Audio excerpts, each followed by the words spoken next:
What's going on, guys? How's it going? I'm back for Draft Man Standing episode 13 today, and we're here without John. He's got a few school obligations. I'm here a little bit early as I have a group project later on, but it's good. We're back, 13th week in a row here, and I figured quickly, I know I'm apologize in advance for everyone who shows up at 6:30. I know I'm early, so I hope you still watch this, enjoy this live stream later. So quickly, I'm going to run through. It's going to be a shorter Draft Man Standing, about 10, 15 minutes. I'll run through last night's championship game, talk a little bit about the fact that there weren't any March Madness risers in this year's tourney. And then I'm going to quickly break down my top 5 on my NBA draft big board. So for all of you who didn't watch the game last night and maybe just expected Villanova to win, you would be surprised that Dante DeVincenzo was the one who led them in scoring, put up a career-high 31 points, and was just phenomenal for Villanova. But, it was a bit surprising to me how few people, at least who aren't college basketball fans, didn't really know who DeVincenzo was. And I guess it shouldn't be too surprising as the sixth man on a Villanova team who didn't get their due respect throughout the season. But, DeVincenzo's been around. This is his sophomore year.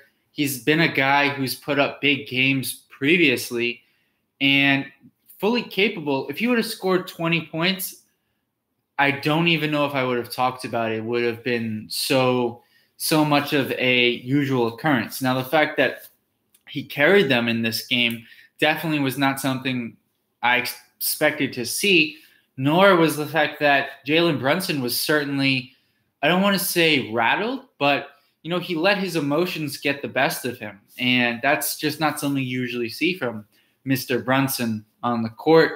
Maybe it was the moment, the fact that he also had gotten the National Player of the Year, but he really seemed, especially early on in the game, he got it going early. He scored twice in the post. He's got to be the best scorer among guards in the post in college, period. There's no one really close to Brunson. But, Brunson struggles, DeVincenzo steps up. The last game for Villanova, it was Eric Paschall who stepped up for 24 points of his own.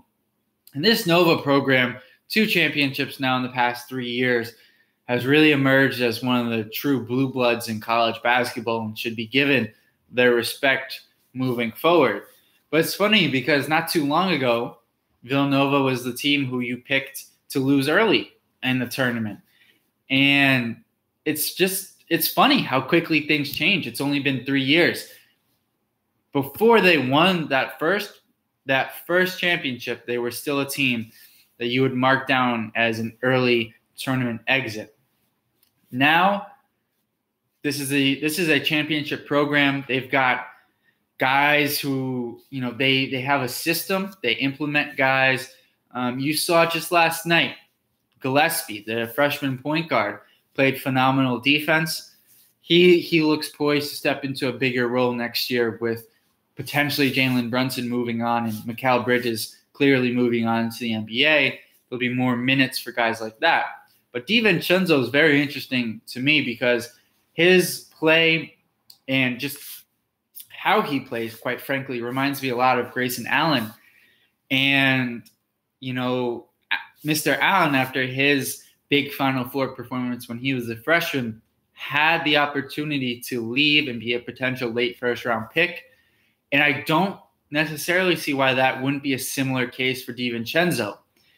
Now, he's definitely a guy who's going to be in the 2019 draft conversation. But after that big performance, maybe he enters his name into the draft, doesn't sign an agent, and just sees where NBA teams see him at the moment. That was something that Grayson didn't have at his disposal as a freshman. DeVincenzo can take advantage of that opportunity, see where NBA teams see him, and if you can get a first-round promise, definitely, look to enter the draft this year. Because I think this year, while there may be a strong top 7, top 8, then there's another tier or so of around 5 to 6 players after about 15, 16 or so, there's definitely a talent drop-off in this year's class.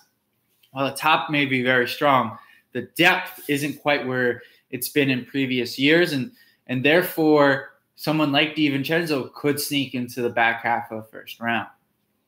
Now, speaking of this Nova program, Brunson and Bridges look like guys who could be – I mean, Bridges is going to be a top 10 pick, one of my favorite prospects in this year's class, that you guys heard me talk about a lot.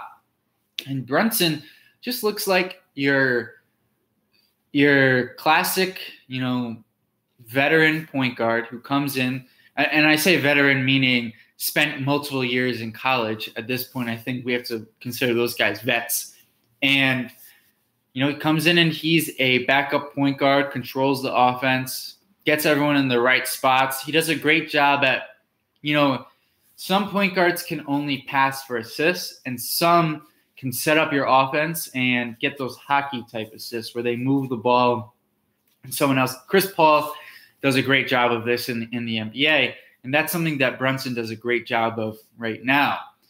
Not to mention, Amari Spellman is another player who in 2019, I think him and DeVincenzo will ultimately stay, and those two guys will be the stars of your Villanova program next year.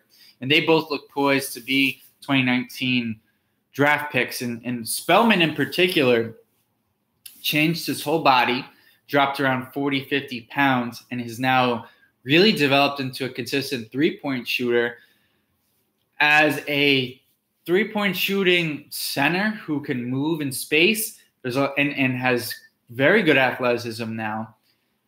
There's a lot to like about him. Defensively, there's still some work to be done in terms of guarding ball screens and really just doing a better job defending without fouling. But offensively, there's a lot of talent there that NBA teams will be excited about. So to my next point here in terms of, there's been no real March Madness draft risers. Last year, we had DJ Wilson from Michigan, who had a couple of great tournament games, parlayed that into a high draft pick by the Milwaukee Bucks. Also, I think he had a little bit of luck in terms of the fact that, his size, skill, length fit perfectly into what Milwaukee's trying to do in terms of just getting an alien lineup over there with just all sorts of length. And Wilson, therefore, I think was a bit overdrafted, though I did like him last year. I liked Wagner a little bit more than Wilson last year, but I certainly thought Wilson was deserved of a first-round pick. Maybe not quite at 17, but, hey, he played well in the tournament. He got his stock up, and unfortunately, I do think NBA teams give a little too much credit to those games. And speaking of recent guys, DeAndre Daniels was one for UConn. When Shabazz led them to the title, he played well. He got himself into the early second round of the draft then in 2014 and really didn't turn out to be much at the NBA level. Nick Stauskas, also a Michigan man, he had a tremendous tourney run for them, parlayed that into a lottery pick, and he was not going to be a guy who was going to be picked that early. He ends up in the top 10. And lastly, Kemba Walker. Yeah, that Kemba Walker is not going to be drafted anywhere near. He ended up being selected 9th overall, but had a strong tourney, had a strong Big East conference as well, and really, really raised his stock. And I thought this year there wasn't really no one was able to do that in the NCAA tournament, really able to improve their stock, put them into a level where you say, this guy's definitely going to go in the top 20 selections. No one was really able to do that.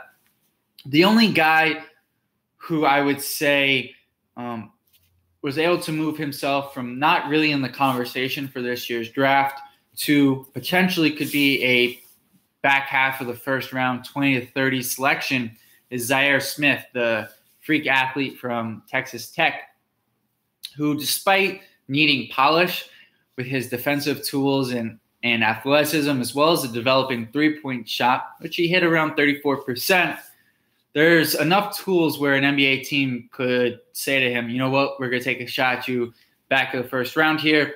We're going to develop you in the G League, and hopefully a couple of years from now you'll be ready and able to contribute to our team. I think with that's the guy who, if anyone is able to turn a March Madness performance, but at the same time, his performance is more about projection, whereas the other guys I mentioned performed.